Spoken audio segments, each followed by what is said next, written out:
আমি কথাগুলো বললাম এই কারণে, আমরা কি মামলা হামলাকে ভয় পেয়েছি? আমরা বিএনপি নেতাগুলোকে সাজাকে ভয় পেয়েছি? বেগম খালেদা জিয়াকে সাজা দিয়েছিল, বেগম খালেদা জিয়া জেলখানায় জেলখানায় রেখেছে। তারেক রহমানের জনপ্রিয়তা ভীত হয়ে ওই খুনি হাসিনা তারেক রহমানকে বাংলাদেশে থাকতে দেয়নি। তারেক রহমানকে ভয় পেয়েছে? তারেক রহমানের নেতৃত্বে সারা বাংলাদেশের মানুষ ঐক্যবদ্ধ হয়েছে না? তারেক রহমানের নেতৃত্বে আন্দোলন সংগ্রাম করে সারা বাংলাদেশের মানুষ ওই খুনি হাসিনাকে বাংলাদেশের মানুষের থেকে উদ্ধার করেছে না?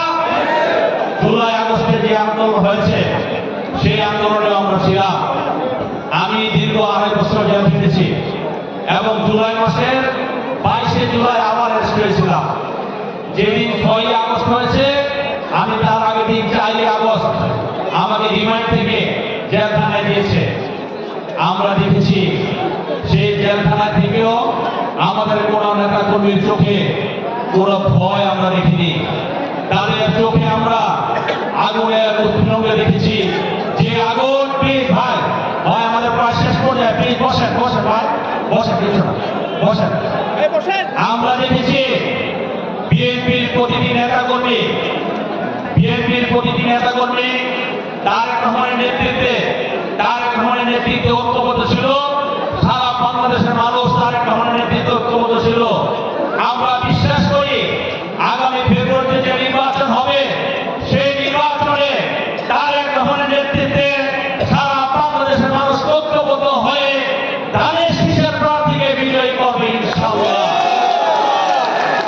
বন্ধুরা আমার, এই দক্ষিণখান আমার অনেক পুরনো জায়গা, অনেক পুরনো ঘর। আমি কি কারণে বলছি, 91 সালে যখন আমি তেজগাঁ কলেজে নির্বাচন করি, বিপি হই, তখন এই অঞ্চলের আমাদের উত্তর অঞ্চলের অনেক ছাত্রছাত্রী তেজগাঁ কলেজে পড়ে। এটা ঠিক না? এই যে আমাদের চেয়ারম্যান বাড়ি আজকে, এই চেয়ারম্যান বাড়ি আমাদের শরীর ছিল। আমি যখন এখানে আসতাম মুজাফর চেয়ারম্যান ছিল। এখানে কিন্তু মোটরসাইকেল চালানো যেত না, এই রাস্তাটা ছাড়া। আমি ঢাকা থেকে হঠাৎ আমি যখন তেজগাঁ কলেজ থেকে মোটরসাইকেল নিয়ে আসতাম, এই মুজাফর চেয়ারম্যানের ভাইসটা শরীর এবং তার একজন ভাইস ছিল নাসিমা। আমি তাদেরকে নাসিম আমি তাদেরকে সবসময় মনে করি। আমি ওদের বাসায় আসতাম, ওদের বাসায় মোটরসাইকেলটা রেখে আমরা সবাইকে নিয়ে এই ইরি ক্ষেতের আইন দিয়ে, ধান ক্ষেতের আইন দিয়ে, বাঁশের গাড়ি নিয়ে দিয়ে 91 সালে অনেকে এখানে তখন জন্ম হয়নি, আমরা এখানে ভোট চেয়েছি। আমি তখন এখানকার ভোটে আমি তেজগাঁ কলেজের ছাত্র সংসদে বিপি নির্বাচিত হয়েছি।